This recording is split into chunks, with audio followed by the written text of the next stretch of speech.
Gracias. ¿Alguna pregunta? Bien. Doctor. Sí. Bueno, doctor, consulta. Justamente cuando habla aquí de los niños, yo cuando mi hijito tenía 1 año más o menos, Sí. cuando estaba empezando a aprender sus primeras palabras, Sí. De un día al otro ya, por ejemplo, decía pelota, de un día al otro simplemente dijo está o algo así, ¿no? No, ya no podía decir la palabra. Entonces, yo, bueno, junto con mi esposa nos asustábamos y todo, ¿no? Tenía algún problema. Algún problema, sí. Sí, pero nos hemos informado un poco y nos dijeron que, bueno, normal, que probablemente sucedió que él tenía tanta información en su cabecita que se atrofió, ¿no? O sea, entendía todo, pero ya no podía reproducir las palabras. Y lo dejamos, sí, digamos, le continuamos hablando normalmente, más bien, inclusive tratamos de expresar las palabras más con más entonación, ¿no? Para que las comprenda mejor. Y con el tiempo, bueno, se le pasó, ¿no? Ya normalmente. Entonces, mi consulta es ese momento que hubo una especie de descoordinación entre estos Wernicke Broca. Entre el Wernicke y Broca. Y Broca. No creo. En la actividad de aprendizaje de un niño a hablar va a haber oscilaciones. Lo que usted expresa más bien es muy común. Los niños, lo más común es que empiecen a hablar con resulta más familiar. Esa es una cosa importantísima. Lo familiar. Cuando empiezan mamá, papá, los hermanitos, muchas veces distorsionado, y va a haber cambios en este tipo de expresión. A veces parece que hubiera ganancias, y lo que ha pasado con su niño, después parece que hubiera pérdidas, y cuando hay pérdidas uno se preocupa como si estuviera pasando algo.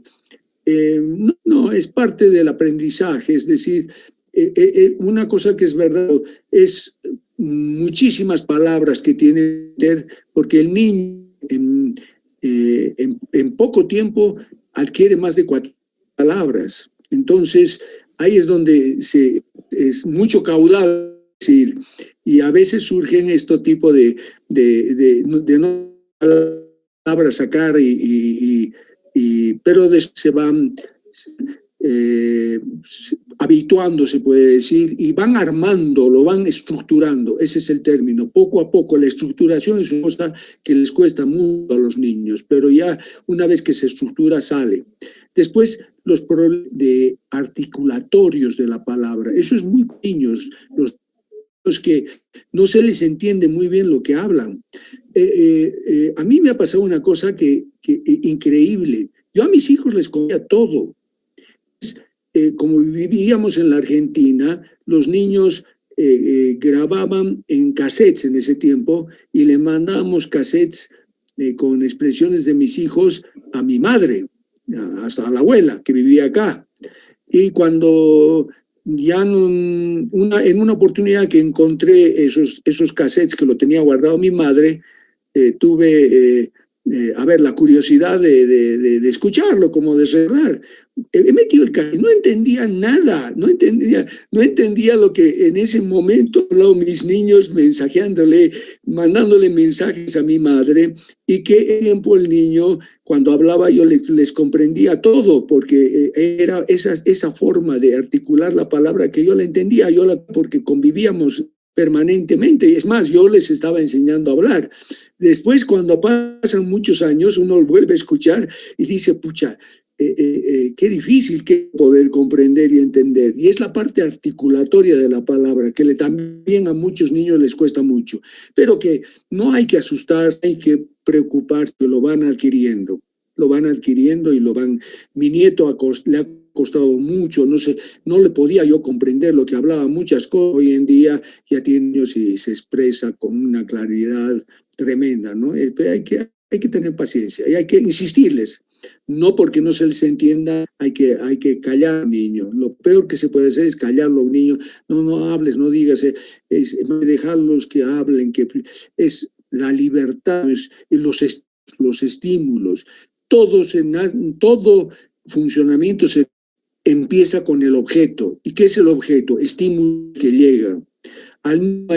Eso de que apagar la luz porque no va a dormir, le va a molestar, no, aprenda a dormir con la luz prendida, que a dormir con el ruido de la radio, estímulos.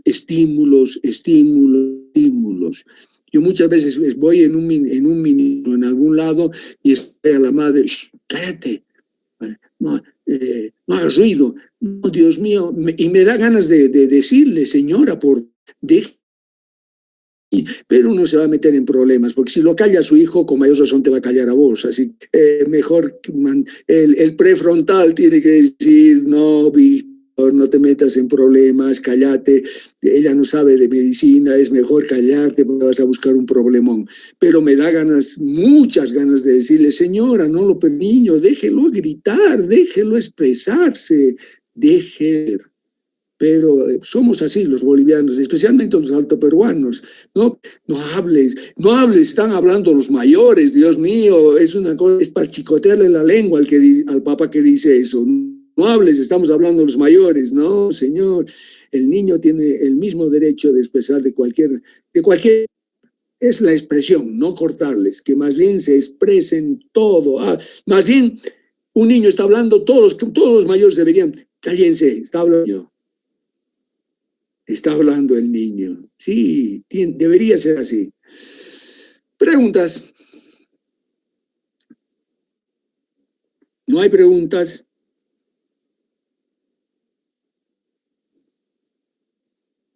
Yo hay personas que conozco, bueno, la persona que por ahí no tenga una cámara o le sea difícil encender la cámara, etcétera, no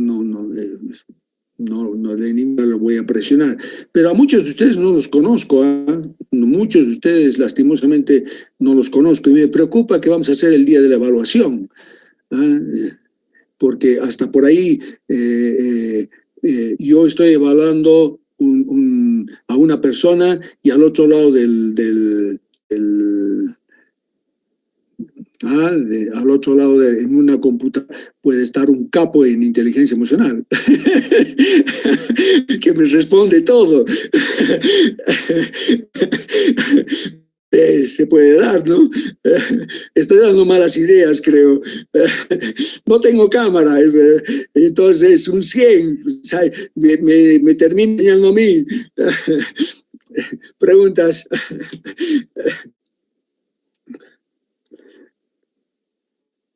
¿No hay preguntas?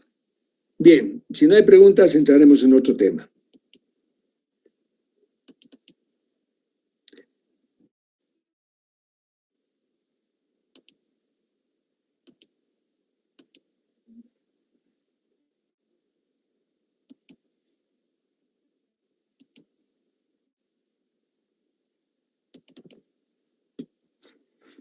Mi memoria.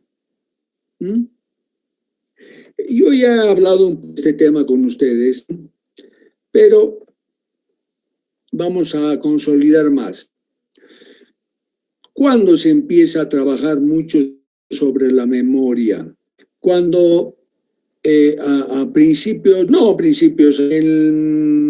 la década del 50 del siglo, a un paciente que se lo conocía como paciente HM, Henriksen, a sus 27 años, epilepsia este caballero, tenía muchos ataques epilépticos. Entonces, un neurocirujano, William Scoville, lo opera y corta, le reseca la cara interna de los lóbulos temporales, de ambos lóbulos temporales, que solamente está dibujado a un lado, el otro lado normal, pero realmente a este paciente le sacan ambos lados. Entonces, el paciente disminuye mucho sus crisis epilépticas, pero presenta un gran problema de memoria. Presenta un gran problema de memoria.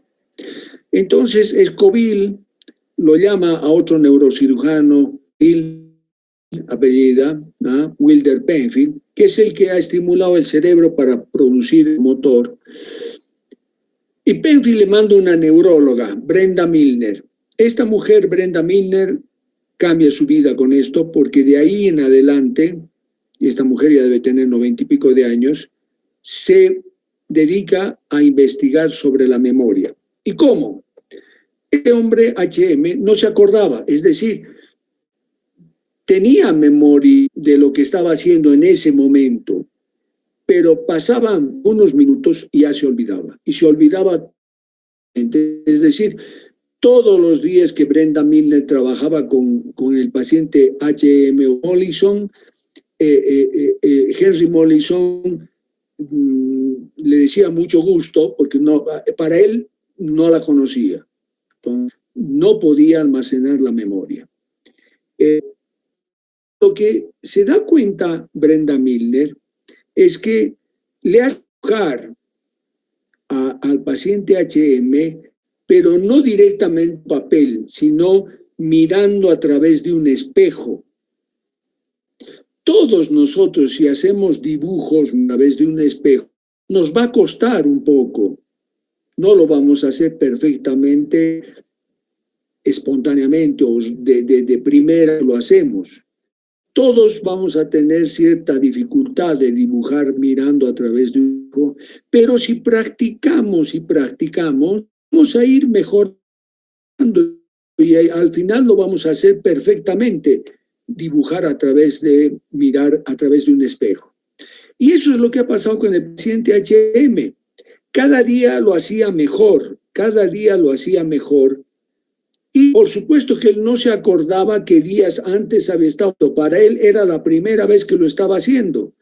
Pero su neuróloga, Brenda Milner, se daba cuenta que había ganado capacidades motoras, es decir, que él dibujaba cada día mejor. Entonces, se da cuenta que hay una memoria que no maneja codificación del lenguaje, que es el saber hacer. Yo ya les había hablado la habituación y la sensibilización, es decir, habituación es cuando uno estimula y deja de responder, la sensibilización es más bien un aumento y una generalización de la respuesta. Y hay aprendizajes que se han en animales. Por ejemplo, este condicionamiento clásico, lo que se ha hecho era Pavlov. Pavlov era un científico ruso, trabajaba con perros y uno de sus perros tenía una fístula, es decir, una comunicación de la glándula de la saliva con el exterior. Entonces traía un plato de comida, el perro salivaba y se mojaba el cuello porque salía saliva. Pavlov lo que hace es tocar una campanilla al plato de comida y el perro empieza a asociar el sonido de la campanilla con el comida. Y entonces, ¿qué pasa? Que bien tocaba la campanilla Pavlov, el perro ya empezaba a salivar antes de que aparezca el plato de comida, porque el perro ya sabía que sonaba la campanilla, iban a darle el plato de comida, entonces había asociado. Ese es un condicionamiento llamado clásico, que uno, por ejemplo, eso es tremendamente interesante. Por ejemplo, un mono que está en una jaula y que recibe descargas eléctricas y el mono hace una expresión de terror, de miedo. Entonces, los monos ya saben la característica de la emoción, del miedo y la descarga eléctrica. Entonces, a través de monitores, hacemos que solo miren la expresión del mono que está recibiendo la descarga y él se asusta al ver esa cara porque sabe que puede recibir la descarga eléctrica. Esto está un poco en el condicionamiento operante, que puede ser, puedo reforzar comportamientos, es decir, con premios y castigos. El mejor ejemplo de los premios eran los antiguos animales en los circos, ¿no? Cuando un animal hacía algún caballito jugaba, hacía toda una serie de comportamientos, y ¿qué hacía el domador? Le daba turrones de azúcar. Entonces, el caballito había recibido su premio y por lo tanto volvía a hacer lo que pida el domador por comida. Hoy en día se han prohibido los animales en los circos por las condiciones de muchas veces no eran premios, eran castigos que les daban a los animales. A los pobres elefantes los punzan, les hacen de todo para hacerlos que en el circo produzcan comportamientos. Hoy en día lo que más, pues, uno viaja a las playas, especialmente al Caribe y pues, lugares por ahí, son los delfines. Los delfines bailan con uno, los saltan, pero porque el delfín ha hecho eso y le han dado de premio un pescado. Entonces los alimentan, eso es reforzadores de comportamiento. Todo esto no tiene nada que ver con la codificación del lenguaje. Esto no lo había perdido ese paciente HM. El paciente HM mantenía las capacidades de aprendizaje motora. A esa memoria se llama memoria implícita,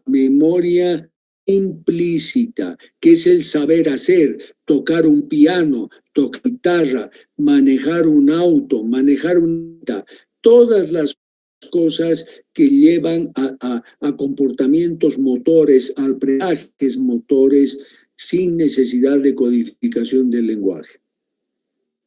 En cambio, la memoria que manejamos, creación del lenguaje, en primer lugar, voy a tener un área en el prefrontal que ya le hemos dicho como memoria operativa, activa o de trabajo, que está relacionada con esta memoria explícita. Manejo la codificación del lenguaje y puede ser episódica, es decir, de biográfica, si quieren acordarse, biográfica. Todos los episodios de mi vida que yo me voy acordando, con quién he pasado la Navidad, tal día he dado examen, cosas relacionadas a mi vida. Y la semántica que es de hechos, que es los componentes como de este módulo, todo lo van a manejar con codificación del lenguaje, que son hechos. Todo esto que yo les son hechos. Entonces, tengo una memoria implícita, que es el saber hacer, que aquí está con qué parte del cerebro funciona, que no tiene sentido que lo anoten, y la memoria explícita de hechos y de sucesos. Los sucesos son episódicos, personales, y los hechos son las cosas que yo aprendo de tipo cognitivo. Entonces, en la cara interna del lóbulo temporal yo tengo el hipocampo. El hipocampo es la principal estructura que va a servir para codificar este lenguaje. Y entonces, cuando llegan a las áreas de asociación, va a haber un ingreso de información a ese hipocampo. Aquí se consolida la memoria y retorna y se almacena nuevamente en el área de asociación. Toda esta actividad de consolidar esa memoria, pasar de corto plazo a largo plazo, lleva alrededor de un año. Pero cuanto más veces lo repito, lo vuelvo a consolidar, se hace una memoria mucho más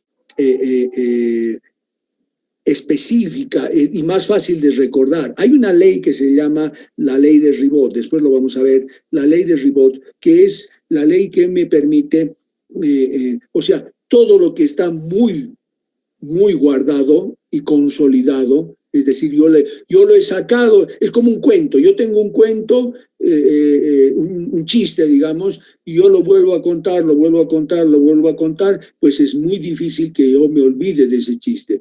Pero si hay un chiste que a mí me han contado, y sí, lo he recordado, lo he utilizado más, te preguntas y dices, me han contado un chiste, ¿cómo era? Te has olvidado porque es algo muy superficial. Y si lo has dejado muy superficial, es lo primero que se puede borrar. Les hablaba de una memoria activa o memoria de trabajo. Esto es muy, muy importante, la atención. Y yo ya les he hablado hace 2 días, creo. Tiene 2 herramientas, el bucle aleatorio de la palabra o para el lenguaje, o de nota visoespacial. Entonces, siempre vamos a tener, lo voy a codificar esa información, la voy a consolidar, es decir, lo que les acabo de mostrar está por el hipocampo, todo un circuito, de esa manera se almacena, después lo recupero, es la recuperación. Entonces, para estas capacidades de memoria, yo tengo que fijar, tener y evocar, y cuando saco un recuerdo, yo tengo que darle un tiempo, es decir, no es lo mismo un recuerdo de hace una semana que de hace un mes, que de hace un año, y cada vez que saco un recuerdo yo le otorgo un tiempo, o sea, el tiempo que corresponde.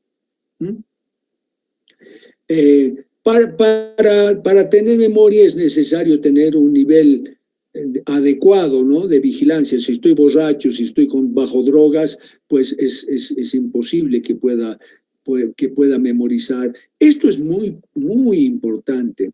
Actitud personal positiva frente a lo que se pretende recordar.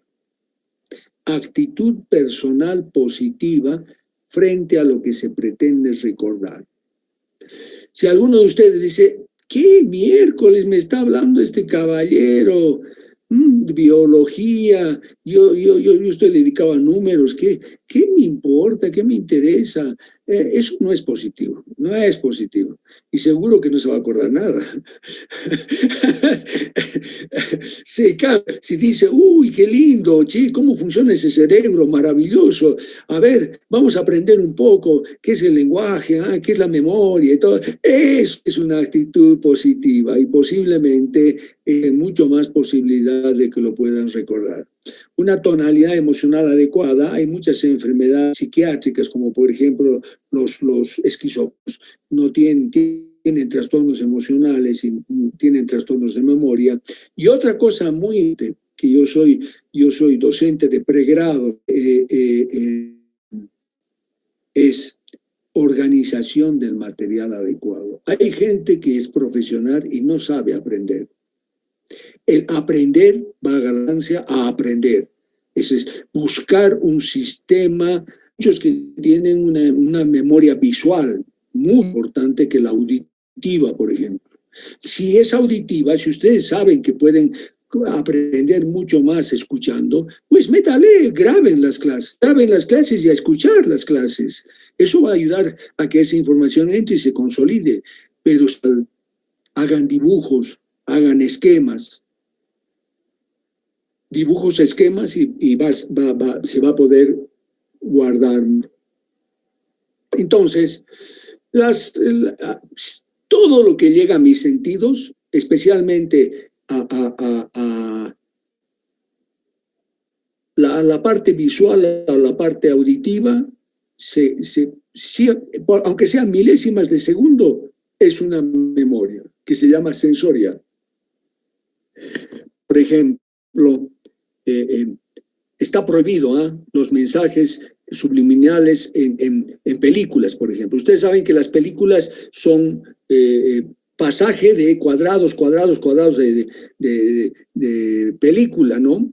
Yo puedo meter en unos 3 recuadros una Coca-Cola, que ni siquiera me doy cuenta de que ha pasado esa imagen, porque soy tan rápida, pasó, pero llegó.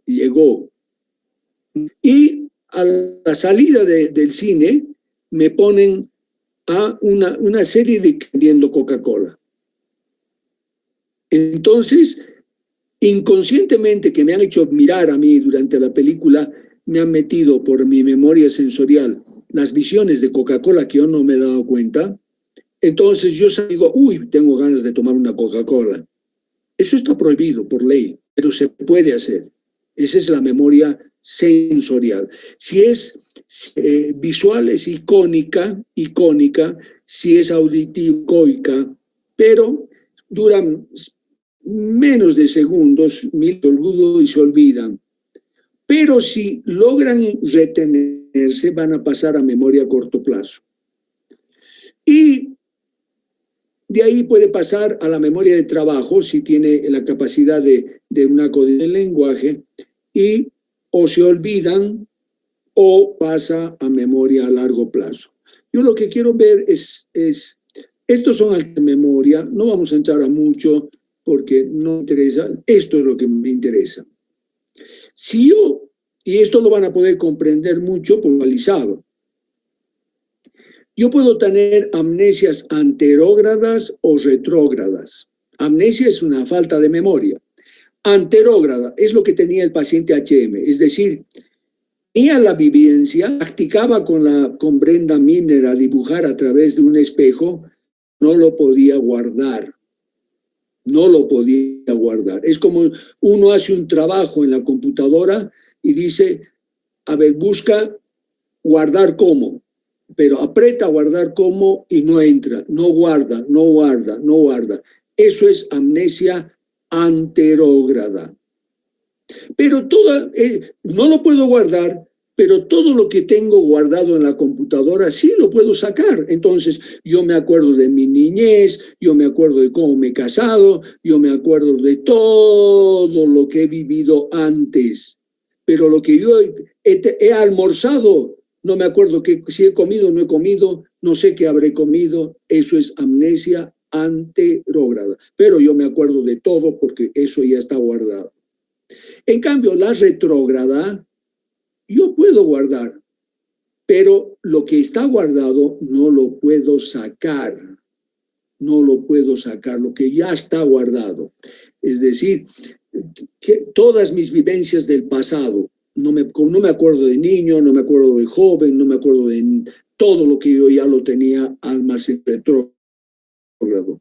Generalmente en los viejitos que tienen demencias o que empiezan a demenciarse, lo que tienen son amnesias anterógradas, es decir, no pueden guardar, pero se acuerdan de su infancia, se acuerdan de cómo se han casado, de todo su pasado. Eso es lo que más se ve en viejitos.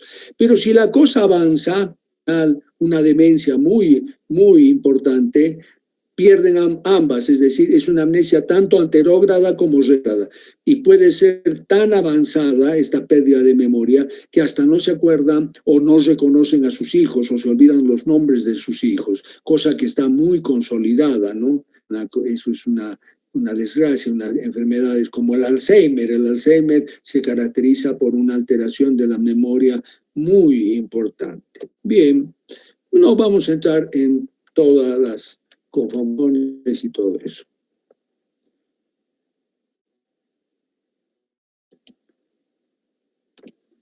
Preguntas, dudas. ¿Hay alguna manera de que nosotros podamos ejercitar a nuestro cerebro, pasar de nuestra memoria a plazo a largo plazo? ¿Algunos ejercicios, algunos...? No, repetición, y especialmente el saber estructurar el material antes, ¿no? ¿Cómo vas a tus mejores facilidades para retener lo que deseas aprender? Ver lo positivo de lo que buscas aprender y ya está. No te tomarías el trabajo de buscar una acción para poder retener lo que quieres aprender. Pero lo que más favorece es encontrar los mejores de tu propio cerebro, qué es lo que mejor, la forma en que mejor aprendes. Bueno, yo, por ejemplo, estudiando medicina, es meter muchísima información, odiaba estudiar en grupo. No podía estudiar en grupo. Para mí, si estudiaba una materia en grupo, era al fracaso. ¿En grupo qué significa? Generalmente una de las personas va a leer el libro y las demás escuchan. Y después tratan de, entre ellos, alimentar eso que han escuchado, pero de esa manera se estudia en grupo. Y para mí, la acción tiene que entrar visual, auditiva, poco y nada. Entonces, mi forma de estudiar era solo, no en grupo. Me dedico a dibujos, mucho dibujo, y esquemas. Entonces, yo hoy en día, cuando quiero acordarme de algo, muchas veces se reproduce en mi mente a la página del libro, porque es formación visual lo que... Entonces, y además, una cosa que es importante, Nando, se almacena la información asociando. Hay que asociar. Entonces, a mí me significa muy importantes reglas mnemotécnicas. Por ejemplo, las emociones, a mí me sale como que estuviera, decir que es rapidez mental. No, me manejo con una regla mnemotécnica. Las emociones primarias, yo manejo una regla mnemotécnica que es matiza, que es miedo, alegría, tristeza, y sorpresa, asco. En vez de asco es repugnante. Entonces, esas son ayudas asociativas que uno tiene que buscar para poder memorizar. La para mí es mía, porque de ahí sale miedo, ira, asco. Hay una estructura que no les... El tálamo, distribuidor de información. Para mí el tálamo es papi. Es personal, es afectivo, es igual y es pático, o sea, de agrado o desagrado. Por eso es papi. ¿Se dan cuenta? O sea, uno tiene que ayudar a la memoria, pero hay que buscar su propia forma, porque si yo me acuerdo que matiza son las emociones, yo me acuerdo que papi es el tálamo, yo me acuerdo que el amígdala es mía, pero también puedo caer en el problema de que no me acuerdo la regla mnemotécnica. ¿Qué era? ¿Qué era? O ¿era tuya o era mía la amígdala? ¿Era papuchi o era papi? ¿Me entiendes? Entonces, cada uno se tiene que encontrar la mejor forma de poder acordarse las cosas, buscando... Una son las reglas mnemotécnicas que te estoy comentando. Creo que te he contestado, Luis. Gracias, doctor. ¿Preguntas? Doctor, buenas noches. Buenas noches, Rolando. Necesito una consulta. Sí. ¿Hay alguna manera de poder prevenir el Alzheimer? No. Hay formas de poder patear para adelante la enfermedad, que es hacer trabajar tu cerebro. Cuando presentan el Alzheimer, esa enfermedad de demencia, dicen que se da en niveles sociales con grado cultural bajo. Y no es así, o sea, no es que la gente busque esa población, sino que es una población donde la sintomatología se da más fácilmente porque no hacen trabajar el cerebro con aspectos intelectuales. Entonces, una forma de poder hacer que la sintomatología no avance tanto o tan rápido, más allá de la medicación, porque se puede utilizar medicamentos, pero más junto con los medicamentos complementariamente, por ejemplo, yo lo que aconsejo a los pacientes con Alzheimer que vienen a mi consultorio es no deje de hacer palabras cruzadas, juegue ajedrez, no deje de leer el periódico y cuando termine de leer el periódico trate de acordarse de lo que ha leído, etcétera, hacer trabajar la cabeza. Eso no quiere decir que no va a avanzar el Alzheimer, pero uno lo va a postergar, ese es el término, postergo las manifestaciones clínicas de trastornos de memoria que tiene el Alzheimer. Pero si uno va a tener la mala suerte de tener Alzheimer, tiene predisposición genética, ¿eh? Hay una predisposición genética para tener el Alzheimer, de ese tipo de demencia, entonces, bueno, estamos como con esa predisposición que ojalá nos salve, pero ingenuos a la enfermedad. Gracias. ¿Alguna otra pregunta? Rocío, sí. Doctor, buenas noches. Buenas noches. En el mismo sentido del compañero Luis, ¿hay alguna manera de controlar o algo, el hecho de sentirse positivo y no así negativo? ¿Se puede de alguna manera, como usted dijo, practicar eso? Sí, claro que sí, claro que sí. En primer lugar, y me está metiendo al tema que vamos a hablar mañana, pero yo no te... es darte cuenta, es comprender cómo eres. Eres una persona negativa y ya al darte cuenta puedes. Si no te das cuenta, nunca vas a tratar de compensar ese problema.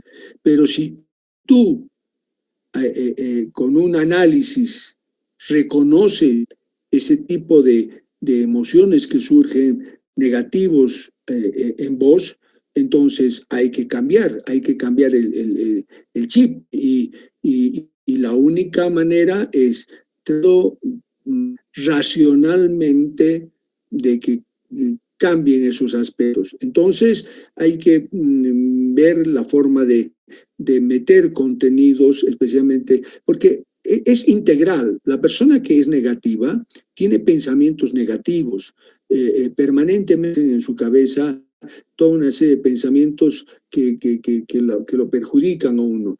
Me va a ir mal, no me van a contratar, la próxima reunión seguramente lo voy a hacer mal, etcétera, etcétera. Eso, si el cerebro está a trabajar negativamente, generalmente es integral todo y se cumple. Lastimosamente, por mala suerte, se va cumpliendo lo que tú has como productor en tus pensamientos de que va a pasar para mal tuyo, se va cumpliendo porque tú ya entras con una actitud. Y entonces, ¿qué es cambiar, empezar a romper ese tipo de pensamientos, hacer que más bien los pensamientos sean pensamientos, miren, había no digo que sea, no estoy enseñando esto, estoy dando un ejemplo.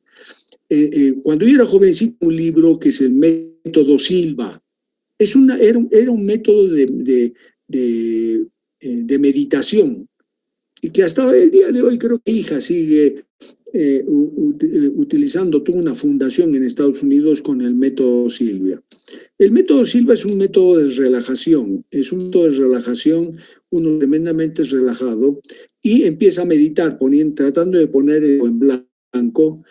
Es decir, es muy difícil porque pensamientos surgen, pensamientos son muy traviesos, permanentemente en mi cerebro está lleno de pensamientos, pero es tratar a través de ejercicios respiratorios y de relajamiento del cuerpo, poner la mente en blanco y empezar a visualizaciones de momentos.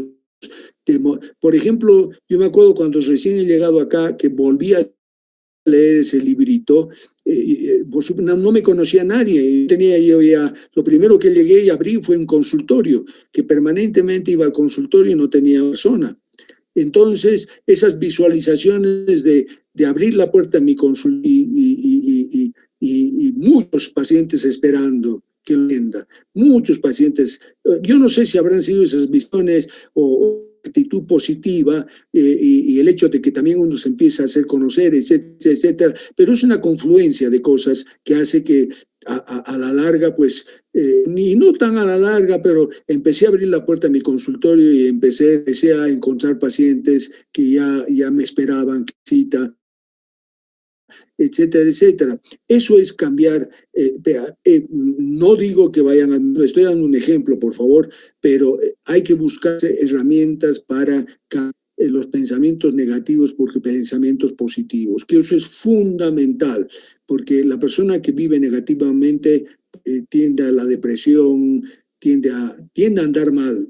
Además, no manda buenas ondas. En el mismo equipo de trabajo es la que hay que arrastrarla. No es más bien la persona que arrastra a los demás. Y se pierden mucho actitudes de liderazgo. Pero no quiero hablar de eso, vamos a hablar mañana. Preguntas.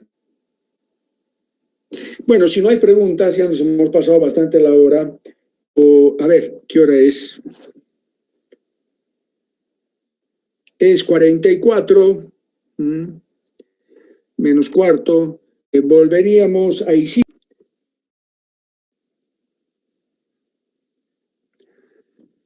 ¿Una pregunta que surja de todo lo que hemos avanzado? Doctor, yo tengo una consulta. La capacidad de memoria. ¿Una pregunta? Sí, de la capacidad de memoria quería preguntarle. ¿Es algo que se puede...? ¿Algo? Sí, ¿me escucha, doctor?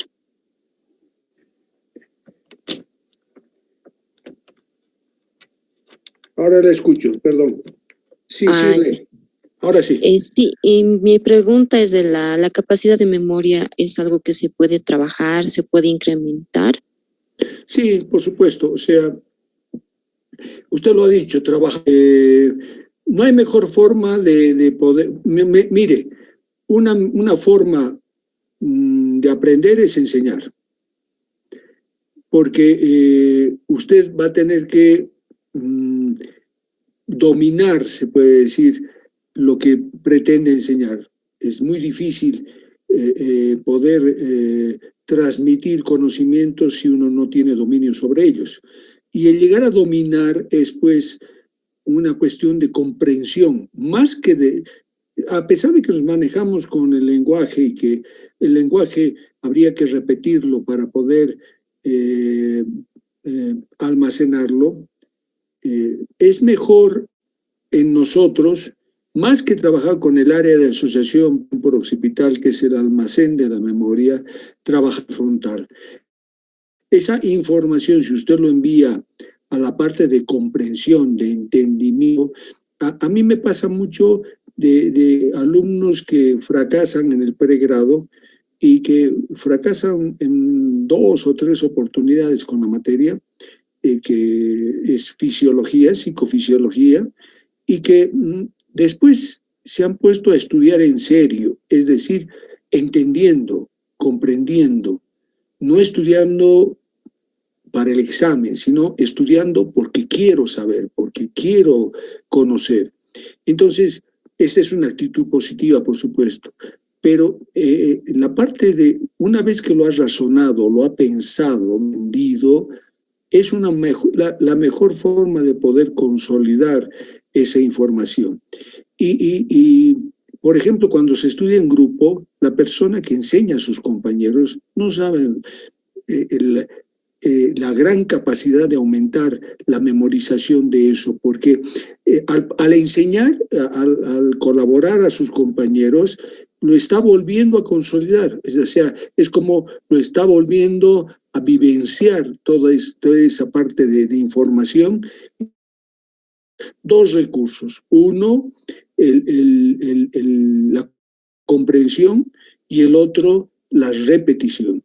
Pero la repetición con comprensión pues es lo mejor, es decir, por eso digo, el enseñar, si uno no siempre puede ser docente, pero si uno estudia en grupo, por ejemplo, el tratar de orar a sus compañeros en la posibilidad de entendimiento y comprensión de un concepto, hace que se consolide mucho más en el que está enseñando. ¿Alguna otra pregunta?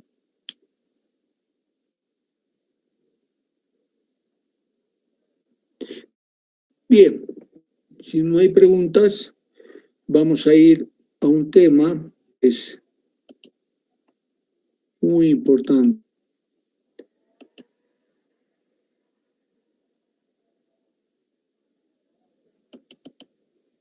Que es percepción y conciencia.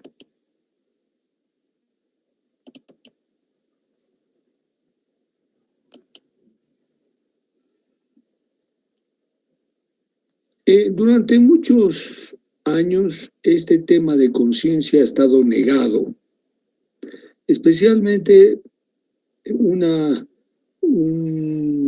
corriente psicológica que es el conductismo, decía que la conciencia no existía, que era algo que acompañaba a otras funciones como la memoria, como el aprendizaje, pero que como la conciencia en sí no existía. Especialmente liderizados por un conductista psicólogo apellidado Watson, fue 20 años que prácticamente no se consideró el hecho de que exista la conciencia que merecía el tener investigada. Entonces, ya lo he dicho de que nosotros no tenemos una realidad, sino que es nuestra realidad nada más, y que el cerebro se va a manejar con 4 elementos. Solamente 4 elementos maneja el cerebro de la información que le llega. Uno es la modalidad. ¿A qué me refiero con modalidad? Una es el modo visual, o el modo auditivo, o el modo táctil, pero la información llega a través de un solo modo de información. El otro es la temporalidad, es decir, toda la información que le está llegando es de estímulos. Esos estímulos tienen un tiempo, es decir, empiezan en un momento y terminan en otro momento. Intensidad, es decir, hay estímulos más, hay estímulos menos intensos. Espacialidad, ¿qué parte de mi cuerpo es el que recibe el estímulo o de qué lugar de mente procede? Eso es el espacio. Estos 4 elementos se va a manejar el cerebro para poder recibir información. Esto es la codificación para sensación. ¿Se acuerdan que primero era sensación, después percepción? Lo básico se maneja con estos 4 elementos. Lo principal, ¿no? ¿Cómo se inicia todo esto? A través de receptores, es decir, los estímulos que vienen de afuera o los estímulos que surgen dentro de mi organismo tienen que tener siempre algo que los transforme en impulsos nerviosos, y esas estructuras, ya lo habíamos mencionado, lo estamos repitiendo, los receptores convierten esos estímulos en impulsos nerviosos y obviamente los impulsos nerviosos viajan, y no solamente por una neurona, sino por varias neuronas, pueden ser neuronas, etc. Y entre neurona y neurona siempre va a haber una sinapsis que hace que pase esta información. Hay un repartidor de información. Esta información es repartida a cada área por una estructura que se llama tálamo. Y aquí empezamos con un tema importante. El tálamo, por ejemplo, va a recibir información sensitiva de mi cuerpo y lo manda, aquí hay una relación de colores, ¿no? Entonces, la información sensitiva de mi cuerpo lo mando al área sensitiva primaria, la información sensitiva de mi cara lo mando también a la misma área, pero a la parte que es cara en el homúnculo. La información de una estructura que no la hemos visto y creo que no la voy a ver porque no tiene sentido, que es el cerebelo, que tiene 3 funciones: equilibrio, coordinación motora y tono muscular, pero el cerebelo necesita mandar información al área motora primaria, ahí está, y los núcleos grises de la base, que son los que van a organizar toda la planificación que yo libero, también lo envía al área motora secundaria, y información emocional se va a enviar al prefrontal. Toda esta información, de muchas informaciones, se manda al área de asociación parieto-temporo-occipital. La información visual se manda al área visual primaria y la información auditiva al área auditiva primaria. Entonces, el tálamo, que está dentro del cerebro, envía estas informaciones a las zonas que correspondan. Este es el primer dilema, ¿no? Es decir, si está tan de información, ¿por qué yo tengo una experiencia, una sola escena? Todo está integrado en mi cerebro, pero yo lo vivo como una sola escena. Entonces, en primer lugar, la información que llega al cerebro incluso no llega a áreas, sino a subáreas, de acuerdo a qué información estoy manejando. Y lo que yo ya les había explicado, ayer hemos hablado, la diferencia de sensación y percepción. Percepción ya es en esa área de asociación parietotemporo-occipital, donde es personal, donde es única, donde es individual, porque ahí en esa zona yo tengo mi vida psíquica, que la voy a asociar con la información que está ingresando. Entonces ya hemos hablado de la dominancia cerebral que está a través del lenguaje, y hay un sistema que va a actuar sobre toda la corteza cerebral, que me mantiene despierto. Este es un sistema activador reticular ascendente, que está en el tronco cerebral y que va a activar a toda la corteza cerebral. Cuando esta corteza cerebral está activada, yo estoy despierto. Cuando el SARA deja de activar la corteza cerebral, yo me duermo. Pero la etapa del sueño no es una etapa que mi cerebro deja de trabajar. Mi cerebro trabajando, cumpliendo toda una serie de funciones, como ser la planificadora, como sería la consolidación de la memoria, como sería borrar toda la información que no es necesaria que yo la retenga, etcétera, etcétera. Pero ¿qué es conciencia? Hay un filósofo. Ustedes saben que los filósofos hoy en día no tienen el impacto de los filósofos antiguos, porque, por ejemplo, en estos pensamientos sobre el cerebro han dado un papel muy importante los filósofos. Siempre los filósofos han querido saber cómo funcionaba el cerebro. Y son los primeros que han teorizado toda una serie de cosas respecto al pensamiento, a las ideas. Entonces, pero hoy en día prácticamente el cientificismo los ha relegado a filósofos. Hay un filósofo actual, John Searle, se escribe E-A-C-R-L-E. Les paso este dato si quieren entrar al internet y un poco investigar, ¿no? John Searle. Al principio se metió en la parte biológica, empezando a investigar sobre el lenguaje, pero terminó con funciones cerebrales como la conciencia. ¿Qué es la conciencia? Es darnos cuenta que estamos, es percatarnos de que estamos y de todo lo que nos rodea. Y es una emergencia del ser, es decir, emerge como función, es una función mental, la conciencia. Entonces, acá es una lección. La conciencia es un proceso mental, es decir, neuronal, es decir, los circuitos neuronales del cerebro me dan la conciencia. Nos percatamos es decir, de nosotros y de su entorno, y me da la posibilidad del dominio del tiempo y del espacio. Otra definición, la conciencia es el estado de conocimiento de uno mismo y del entorno por el cual el individuo realiza sus funciones perceptivas, intelectuales, afectivas, motoras. Y al que mencionaba, John Searle dice: la conciencia se refiere a un estado de darse cuenta. Me doy cuenta que estoy, que soy y todo lo que me rodea. Y es una propiedad emergente del cerebro, es decir, no es una función. En un momento dado, por ejemplo, antiguamente, ¿no? Se pensaba, Aristóteles, por ejemplo, habla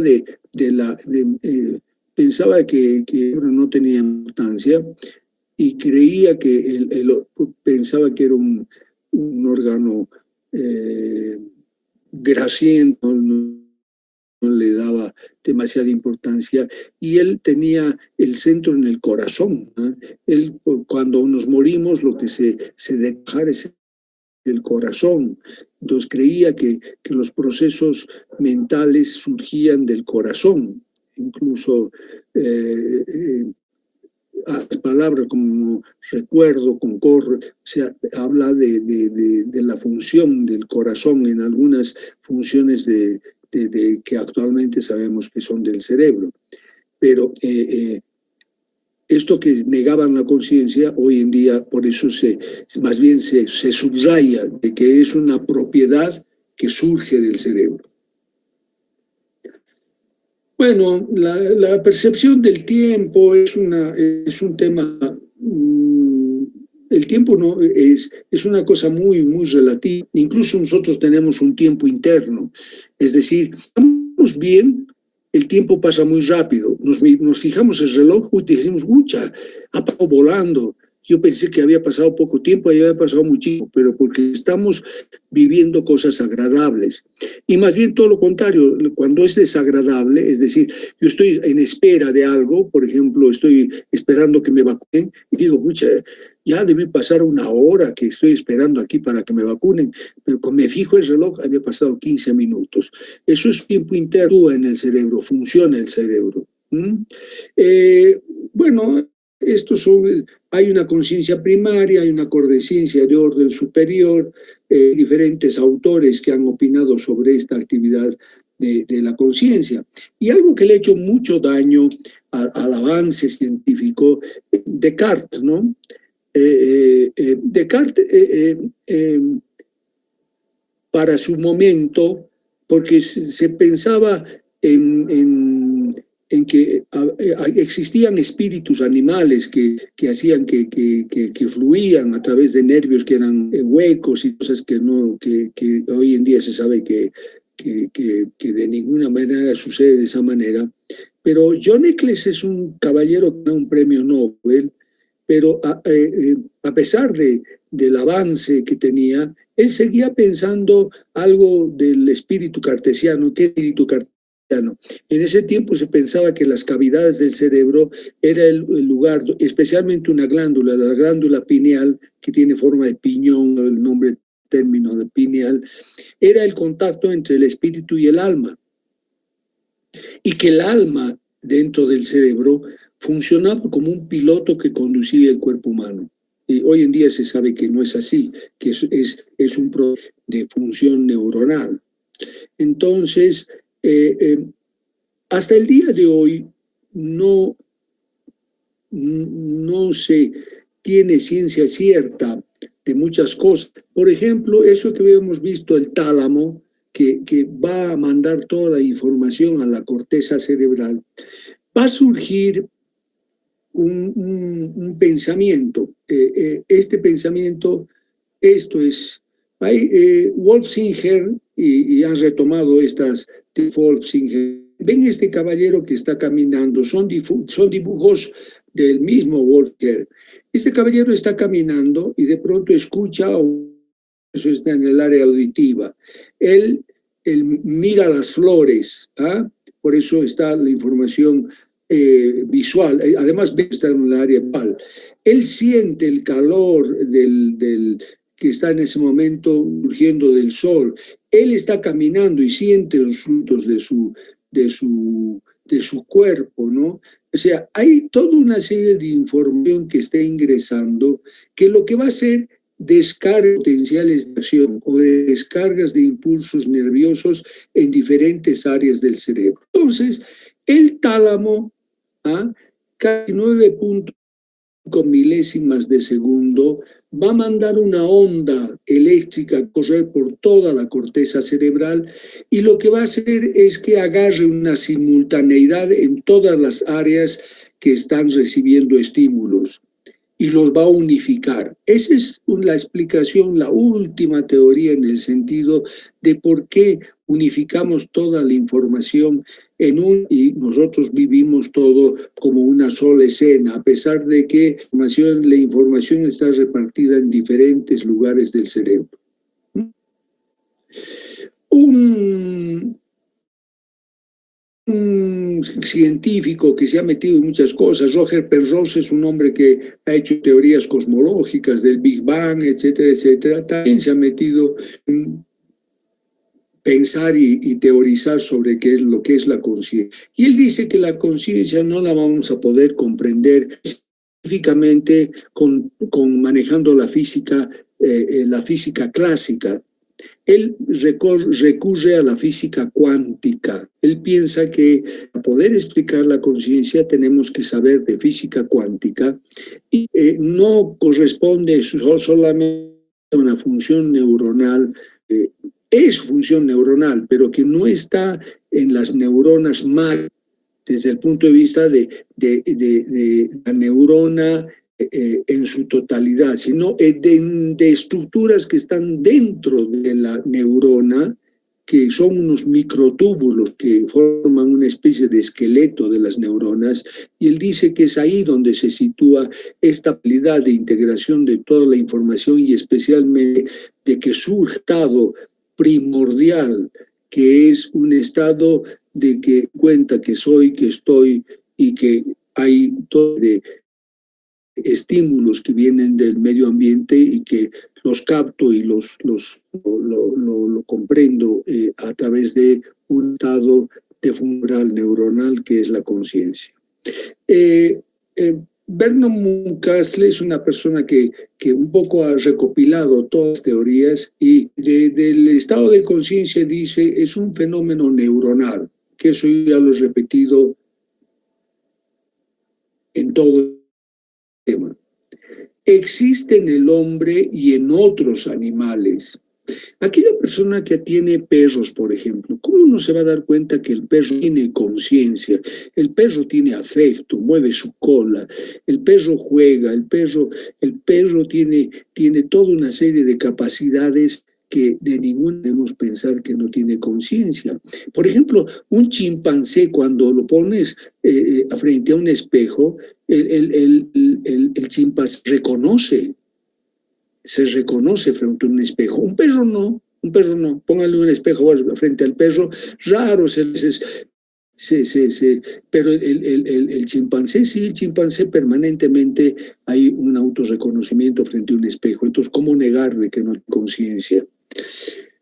Es variable en un individuo y yo lo puedo modificar farmacológicamente. Cuando estamos embriagados, hemos modificado ese estado de conciencia. No es tan normal nuestra conciencia. Estamos en un estado que hemos alterado el estado de conciencia. Si consumimos drogas, bajo efectos de las drogas también hemos modificado el estado de la conciencia.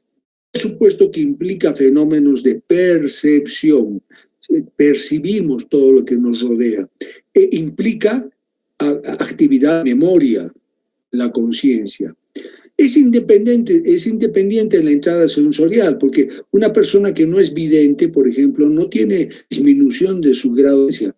O sea, la entrada sensorial no personas que pueden perder algunas capacidades sensoriales no pierden conciencia. No puede haber conciencia sin memoria y atención selectiva. La atención es una cosa, no hay conciencia si no hay atención. Desaparece durante el sueño, y esto es un tema, hay muchas personas que dicen que las ensoñaciones que tenemos mientras dormimos es otro estado de conciencia. Y aquí lo dice, ¿no? Desaparece durante el sueño y reaparece durante las ensoñaciones. Por ahí yo tengo sueños de que estoy corriendo, es otro tipo de conciencia. Pero eso es un poco discutido, pero la mayor parte de teóricos lo acepta, que las ensoñaciones que tengo durante el sueño es un otro estado de conciencia.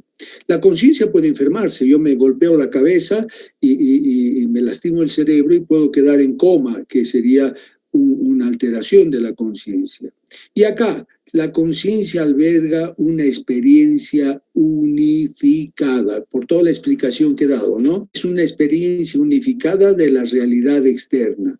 A pesar que en mi cerebro esa información está repartida en muchos lugares del cerebro, yo lo vivo como una experiencia unificada. Es una sola escena. Bien.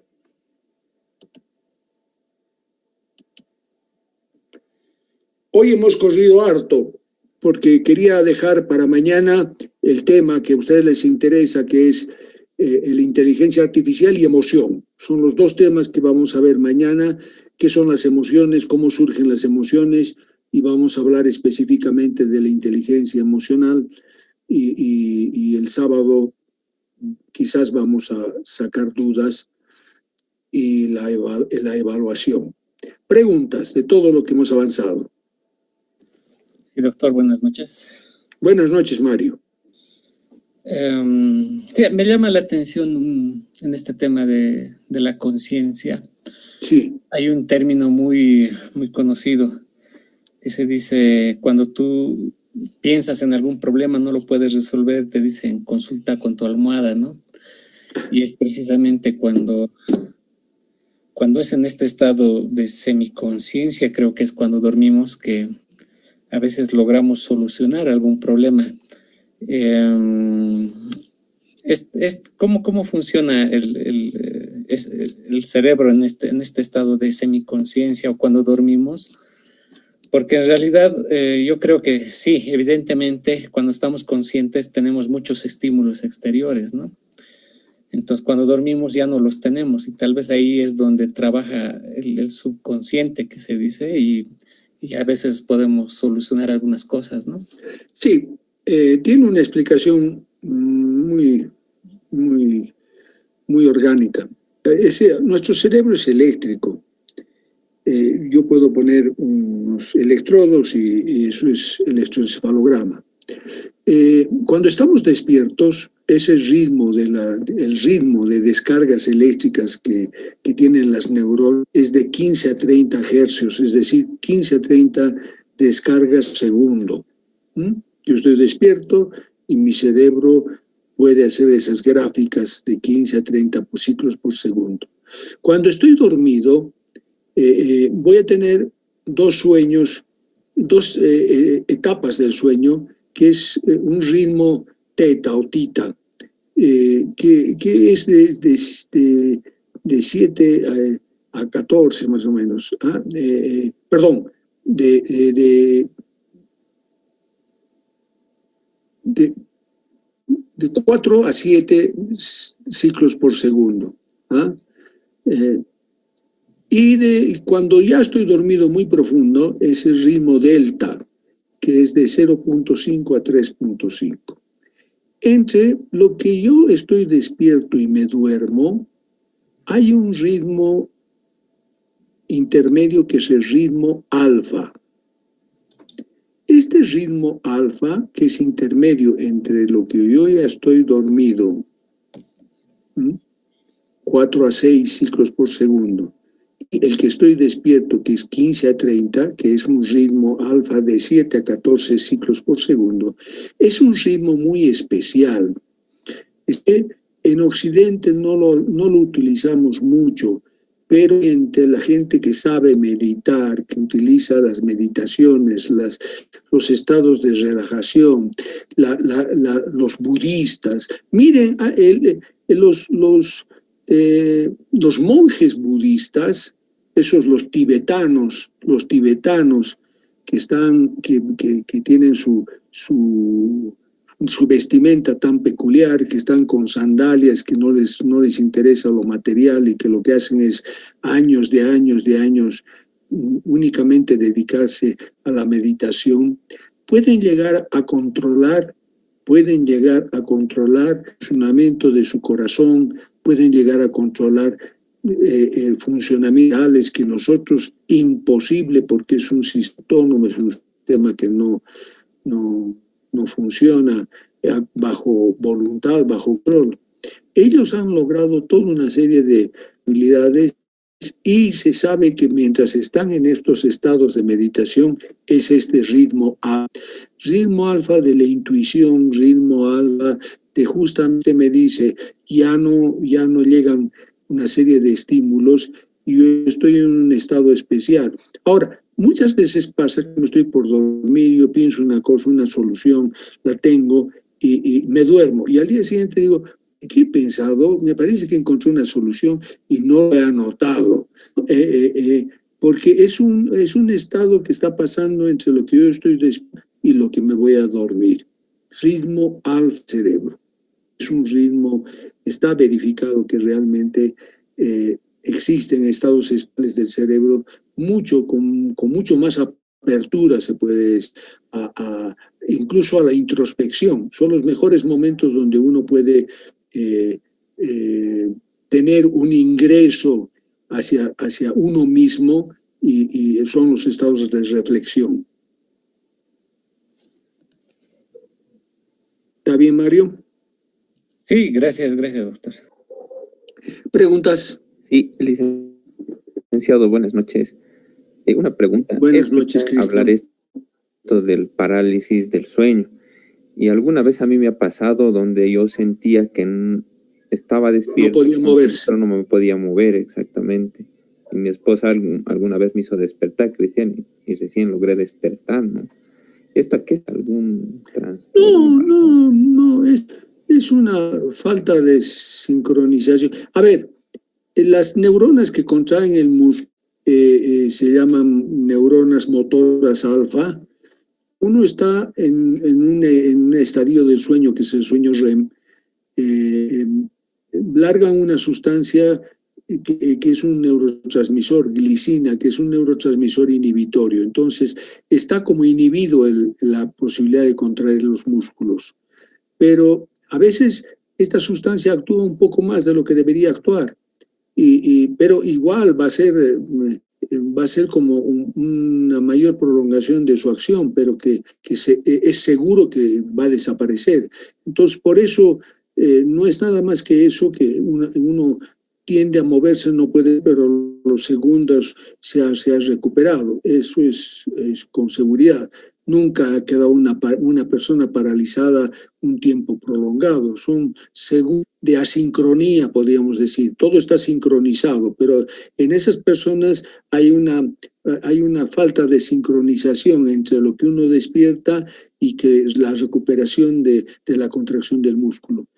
Es una cosa que a veces uno lo ve como patología, pero tiene medicación, no tiene nada, porque son segundos y se recupera el movimiento. Gracias, doctor. ¿Preguntas? ¿Preguntas? Miren, en este momento me doy cuenta que no hemos avanzado sistema nervioso autónomo, que lo vamos a ver mañana también, porque es un tema corto. He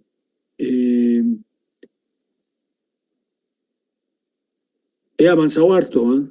He avanzado memoria, hemos avanzado lenguaje, dominancia cerebral, hemos avanzado esto que es conciencia, y no creo que no me quedo un poco así, a ver si o no han comprendido nada o a mí me surgirían todas curiosidades, la verdad. ¿No hay preguntas? Doctor, buenas noches, una consulta. Sí.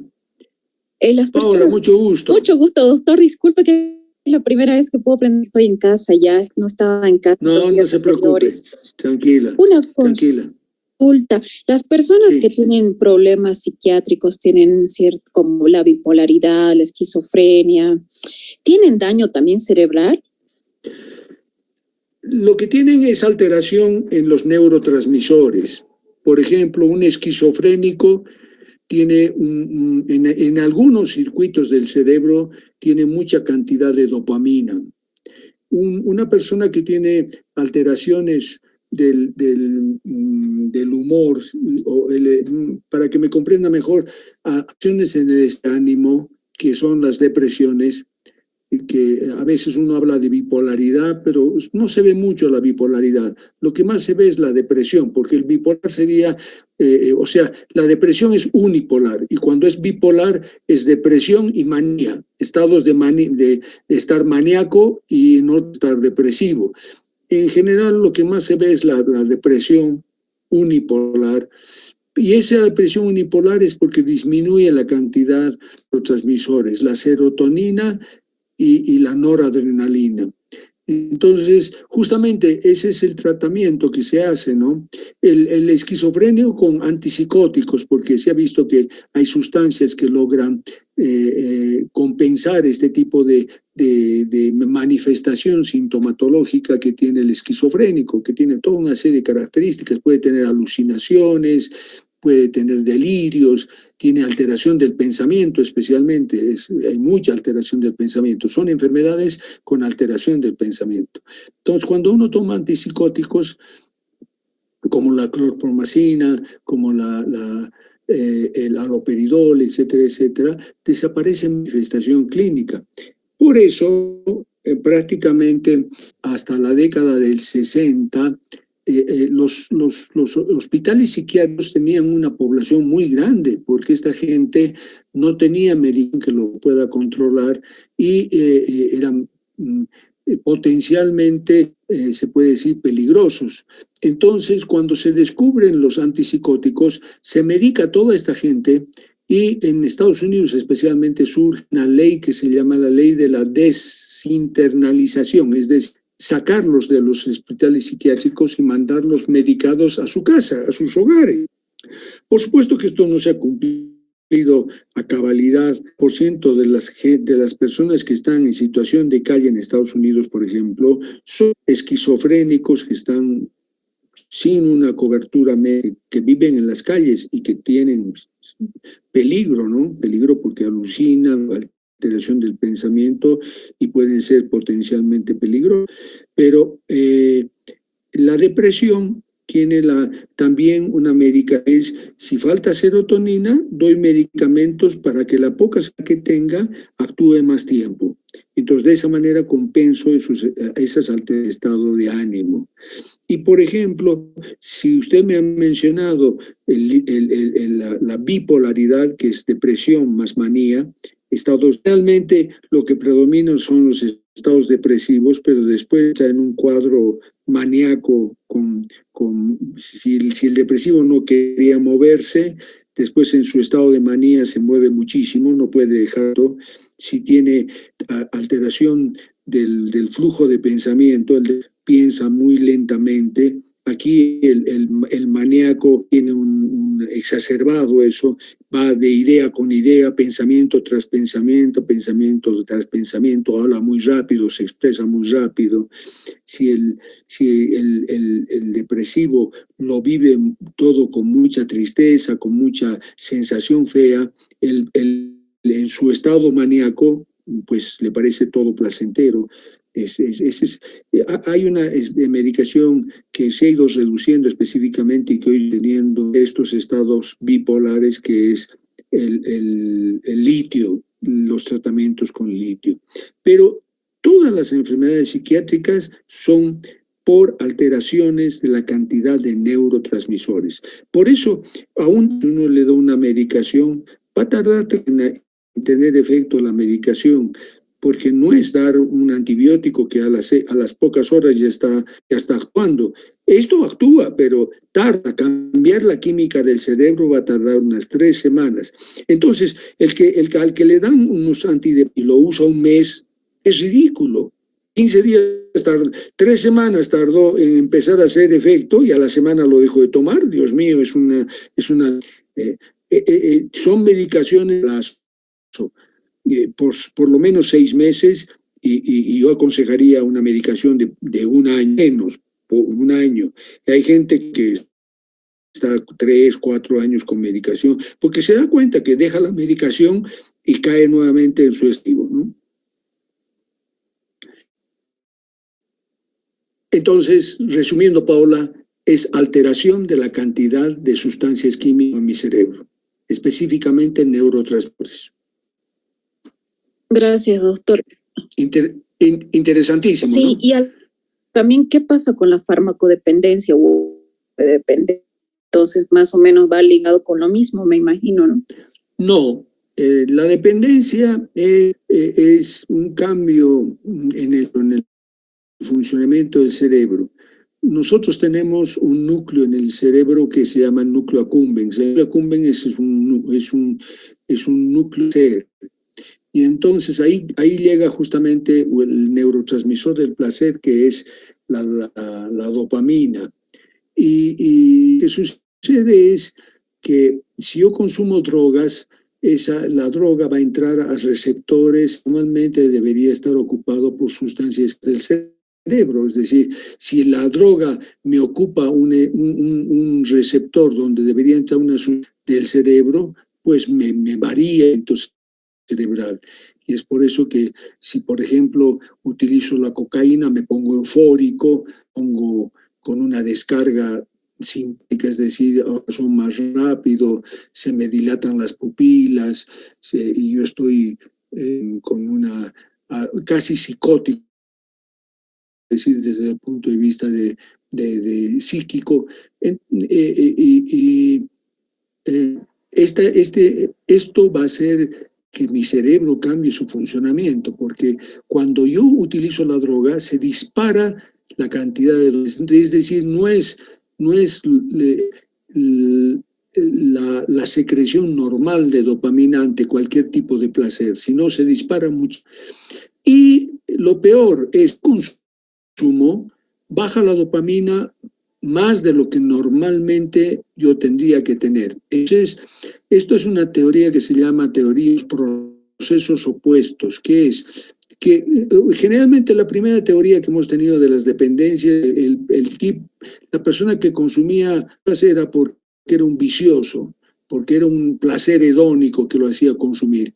Después se vio que no es así, bien es un producto de la teoría de los procesos opuestos, que cuando consume siente placer, por supuesto, pero que después obviamente entra un proceso opuesto, es decir, mientras estaba el efecto de la droga, después que pasa el efecto de la droga, está en un tremendamente depresivo.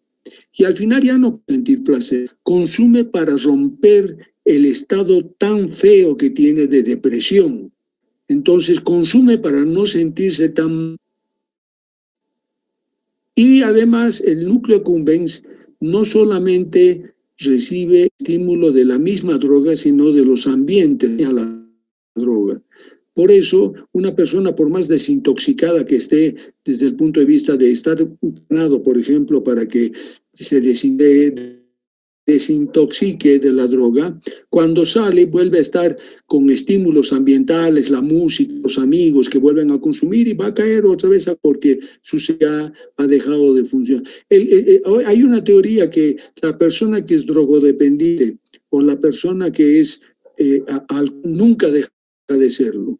Puede dejar de consumir, pero la predisposición a volver a utilizar estos productos es hasta el día de su muerte. Gracias, doctor. ¿Alguna pregunta? Hoy le hemos dado duro, ¿ah? Gracias, les agradezco en primer lugar la paciencia, ¿no? Porque hemos picoteado harto, hemos avanzado harto, y ustedes están en otro tema, pero yo creo que si usted como que información interesante es mejor recibida, que comprender cómo se puede aplicar todo lo que han aprendido de los funcionamientos cerebrales en mejor. Algunas cosas hoy día, por ejemplo, el hecho de estrategias de tipo empresarial, el no hablar, el hablar en los momentos adecuados, en las situaciones que yo tengo que tener en las reuniones, participación de las reuniones, liderazgos en grupos, etcétera, etcétera, son importantes que pues, los vamos a tocar realmente en profundidad el día de mañana. ¿Alguna pregunta? ¿Alguien que quiera comentar algo? Gustavo. Doctor, buenas noches. Quería preguntarle, según la ciencia neurológica, ¿qué tan manipulable realmente es la conciencia de una persona? ¿Es muy fácilmente manipulable o difícilmente? Por ejemplo, se me ocurría esto del primado negativo, que los medios de comunicación o un adoctrinamiento que nos pudieran imponer ya antepone ideas preestablecidas en nuestro cerebro y son muy difíciles de quitar.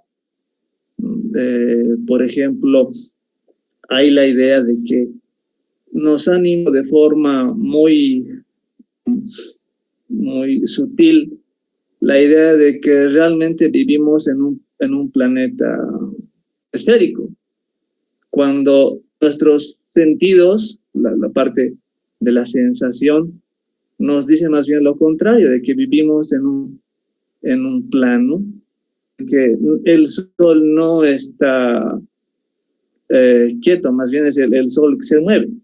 Entonces, lo negativo nos pone la idea de que vivimos en un planeta esférico y el sol está quieto. Pero nuestros Dios nos dicen lo contrario. No sé qué opina usted. Claro, a ver, cuando yo hablo de que todo es una ilusión, pues justamente por lo que captan oídos y no es la realidad, es nuestra realidad. A mí me da la sensación de que es plano, pero si uno mira el cielo nomás, ve que no es así, es esférico. Además, todas las ideas que usted también me está mencionando van completamente contra el mundo científico. Me manda nuevamente a la Edad Media, ¿no? Porque ya se ha visto en Galileo, Copérnico, y ha dado cuenta que el Sol es el centro no ni siquiera del universo, sino de un pequeño de lo que es el universo, nuestra Vía Láctea, ¿no? Que va a tener toda una serie de planetas, entre esos está la Tierra, gira más bien estos pequeños planetas. El universo es muy denso. Miren, usted mira al cielo y por ahí ve y esa estrella por ahí ya no existe, ya ha desaparecido, ya se ha muerto. Pero la cantidad de distancia que nos separa de ella hace que todavía esté llegando los estímulos lumínicos a la Tierra, pero la estrella en sí ya puede estar. Entonces, no todo lo que parece que vemos está, ¿no? Por supuesto, vuelvo a repetir, veo una estrella puede no existir, pero sigue llegando los estímulos que han surgido en un momento dado y que sigue viajando ese estímulo a través de lo que nos separa con esa estrella. Pero no son cosas que nos han metido en la cabeza, de que la Tierra es esférica y lo vemos a través de los aparatos que están, los satélites que tenemos rodeando en órbita a la Tierra, las fotografías y eso. Si no, le vuelvo a repetir, es volver a la Edad Media. El hecho de que tengamos tecnología avanzada, hoy en día tenemos la posibilidad de tener aparatos que están midiendo la aparición de agujeros negros. Los agujeros negros son zonas donde ha habido materia y que ha desaparecido. No nos han ideas, todo lo contrario, son ideas que existían hace muchísimos años y que más bien se sabe que no es así. Ahora, si usted me ha querido decir cerebro, los estados de conciencia no me los pueden cambiar, a no ser que lo cambie yo, que tome una pastilla, que consuma droga, si no, mi conciencia surge de mi cerebro y nadie me lo toca eso. Sí, el cerebro es maleable. Hay toda una serie, a un niño que en el colegio le pueden meter toda una serie de ideas y cosas que realmente nos escapan de lo que realmente sucede y hacer pensar. Hay adoctrinamientos, ese es el término. Existe la posibilidad de adoctrinamientos y de meter ideas y pensamientos en cerebros, y ahí está justamente el punto. Ese es el pilar de la educación, el que la persona va cada vez más y más y más y más, tanto como para tener pensamientos propios y no tenga la posibilidad de influencia externa. Así, porque es así, pero con bases sólidas, ¿no? Con bases muy sólidas. O sea, uno compra libros, uno lee y además, hoy en día la parte científica está muy avanzada. Hay una metodología de investigación en todo. Y eso es el cientificismo. Hay protocolos para todo. Y si se cumplen pasos investigativos, pues estamos en lo cierto. Pero el cerebro es maleable, sí. Uno puede meter toda una serie de ideas y cosas. Por eso es que la necesidad de tener toda una serie de conocimientos que nos dé pensamientos propios. ¿Algún comentario, alguna pregunta? Bien, me voy a ir a mi pantalla.